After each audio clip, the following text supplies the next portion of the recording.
Here's Speed. Not really picked him up very quickly. And there's Shearer! A moment of history for Alan Shearer.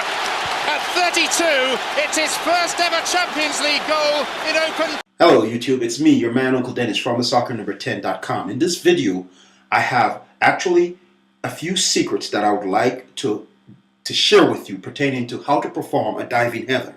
You can call this a complete course on diving headers or whatsoever. Now, I want your undivided attention. What you will learn here will totally blow you away and cause you to perform your diving header more spectacular or more effective, so to speak. Now, here's a slight little scribble on a piece of paper again. As you can see, I'm known for scribbling and handing out these notes to soccer players. Let me get this pen tool out. This is a simple lecture. Now, what happens is, in performing the diving header, many players, for example, number 10s, are known to perform diving headers. For example, Pele, Maradona, apart from the hands of God when he punched the ball into the goal. Many other number 10s are known for effective performance of a diving header. And it leads to many problems. Some players are afraid of diving and hit the ball. Some players are afraid of the ball hitting them in their faces. Now, there are several things that you need to understand. First of all, we need to look at preparation, execution, and follow through with performing or executing this diving header. Now, first of all, as you can see here on this section here, this guy right here, he's basically just standing up, right? And his hands are plunged behind and he's focused. Now, I want you to notice in preparation, one, he focus on the ball. Two, his knees are slightly bent. For example, 45 degrees, 30 degrees. I'm not going to set rules there. And he draws back his arms or his hands to the side. He's getting ready to plunge forward, right? When you're practicing this, you can actually just stand and like you're getting ready to do a dive, right? You know, when you're diving into the pool and you stand at the edge and you just plunge into the pool, dive into the pool. That's what you're basically doing when you're performing a diving header. Now, in the second stage now, this one, what happens is there are many factors that are very effective and you must understand. Now, in execution, you just dive forward. Keep body parallel to the ground. Extend arms forward. Focus on the ball. And most of all, this is very important right here. Close your mouth. And it's very important. You need to close your mouth because if your mouth is wide open and the ball, it make contact, sometimes your jaws, the bottom jaw will somehow feel the effect of that collision while the ball hits your forehead. Now, it's important for you to understand where you're hitting the ball, right? Many players don't normally use their forehead to hit the ball. Sometimes the ball hit the top and certain areas. Now, it's important for you to understand you're diving parallel to the ground. And you're actually watching the trajectory or the trajectile of the ball. Remember, the ball is almost in a parabolical, let me show you real quick. Let me get a pen out. Let's say the ball is coming in this manner. And you need to make contact with the ball on your forehead. Now, you might be saying where you need to hit the ball. And these are all elements and things that you need to understand. But the sequence of this dive is very important. What happens is you need to actually tilt your head back. I want you to notice where I made mention of this right here. Let me get a different pen tool. Where I made mention of all this in this area of my diagram. All these areas are very important. Tilt, for example, 30 to 45 degrees. You know, you pull your head back while you're diving and you're still focusing on the ball. You're looking at the ball while it is falling. You're looking at the ball while it's making contact with your forehead. Now, in diving headers and many school of thought, many English players, Premier League coaches normally tends to just say, okay, dive, head the ball with your forehead. Now, at the top of this diagram, I have some things that I want you to pay attention to. Now, at the top right here of this diagram, I want to keep this simple and to the point. This is the person's face. Now, this area on your forehead is very important, right? That area on your forehead is very important. And I want you to understand it because this is the area where most of the impact is. And at the top, I want you to notice that little scribble right here of the soccer ball. It depends on where you hit the ball while it's falling or you're about to make contact with the ball while you're diving. For example, let's say the ball is spinning and you hit the ball on this side. What tends to happen is the ball is gonna swerve where? Right? This diagram is slightly different from how it looks. You see, if you hit the ball on this side, the spin of the ball will tend to go this way. And if you hit the ball on this side while you're diving, it tends to go this way. And if you hit the ball dead on center, it will shoot with more power. Now, I also want you to notice why this diagram was still set like this. Because it's a diving header. It totally has many different factors. You're not sure where you're going to hit the ball, but it's good to try to hit the ball. Some players try to get their neck tipped and they just head it in to the side. But it's also important for you to understand that when you're diving, you need to make sure that you prepare for landing. Aiming while you're diving is very effective, but you need to understand that little diagram up there. I know you kind of get a gist of it. If you're a soccer player, you will see the logics and you see the simplicity in what that diagram illustrates. And many coaches tend to somehow not focus on diving headers. In a few games, for example, last World Cup, I think it's the Italians. Before previous World Cup when Germany faced Italy. Italy whooped Germany because of some diving headers and so forth. And they had mastered. Italians are known to study the whole concept and the effectiveness of a diving header. Now, if you have known, for example, players like Schillaci, those guys, anytime it's their duty to just dive and head the ball into the goal.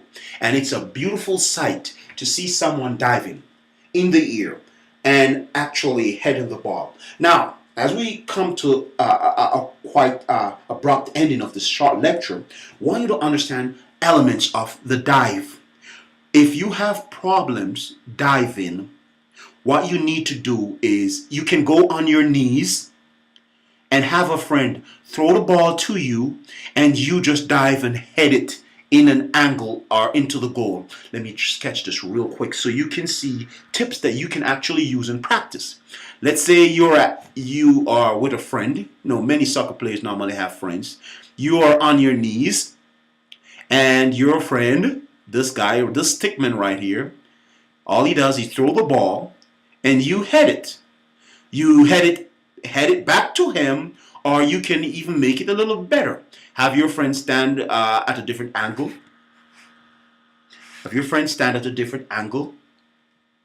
And you are on your knees. Pretend that these are on your knees. And he's over here, and you are heading the ball into a goal. He throws the ball to you. Say he throws the ball, and the ball is going through the air, and you head it in. And while you're heading the ball into the goal, practice dropping on your arms. Now that's one method of practicing the diving header, on your knees. The next one is, let's say you have a sponge or a cushion bed or an old mattress at your home, and you just throw the ball. Just throw the ball and dive and head it and practice it. But practice landing. Notice this guy over here. He's like Superman flying. Should put a cape on him. He's just flying in an S. Superman, he's just like flying, right? He's diving. Notice where he's landing. It's important for you to understand your fingers, your palms, your fingers must not be pointing to the ground while you dive. It's important not to do that. Point it parallel to the ground, like you're actually diving into a pool. When you dive, you go up and down. But in the diving header, you dive and try to go sideways, and you're parallel to the ground. And you just land with the palms of your hand, and then you kind of cushion this fall. Here we have a physics terminology where we say momentum, mass time velocity, and you're actually diving. Look, notice you're diving, right? Let me clear up this real quick. You're diving, and this is you. You're diving. You're in an initial state. Try not to be too physical right now. And you're exerting your force this way, and the ball is coming into you in a trajectory manner, the little arch, the trajectile at its highest maximum velocity and so forth. Okay, what happens is you're diving, and once the ball is coming into you also with a force, and you're trying to head it back to a different direction based on where the ball hits your forehead and so forth. Try not to get into too much into this, but it's important for you to understand that your neck needs to be firm and tight while you're about to head this ball, right?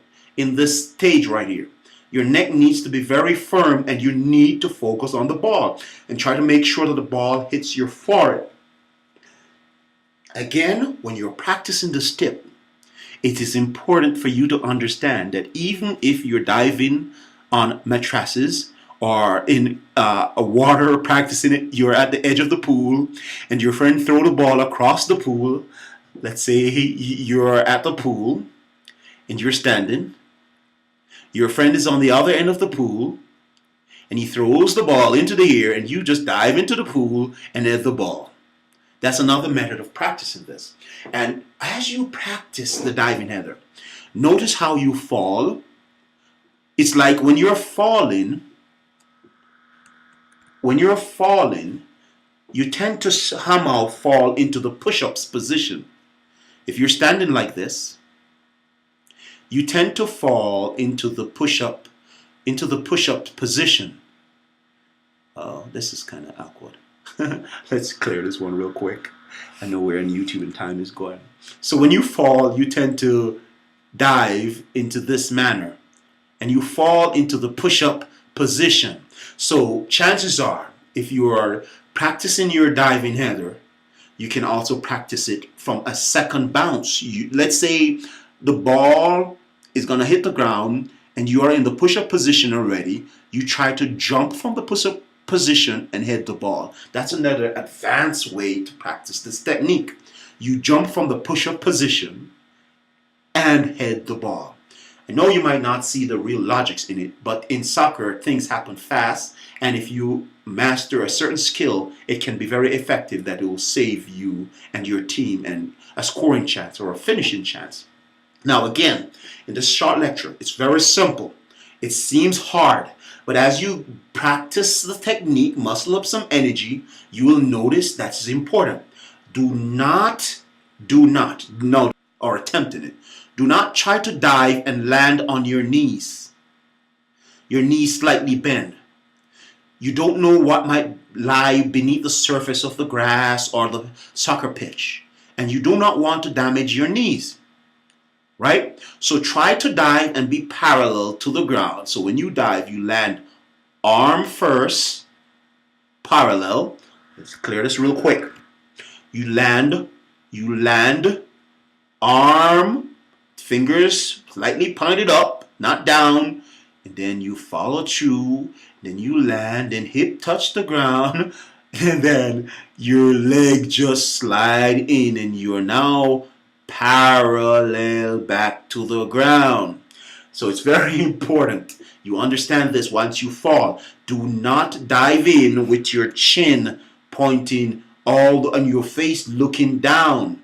Your face looking down to the ground while you're diving, or you're coming in back to land on the ground. Dive with your face still up in that same position, and when you land, try not to let your chin hit the ground. It's very important, guys. Now, this video is very simple, to the point. This lecture note will be in a position where you can actually download it as usual. You can go to soccer10.com, download this little scribble that I have on the paper just to do a lecture. And again, I will share with you a video within this video of how another player performs this footwork. Hope and trust you enjoy. If you want to see more of these small little scribbles that are from my diary, and you can actually get them and use them to the best of your ability. And those tips that I gave to you are worth their price in gold. Apply them, test them out, try them in your next game, build your confidence. If you like this video, again, subscribe to my channel, and by all means, tell a friend. Uncle Dennis out. Hope you love it. Bye.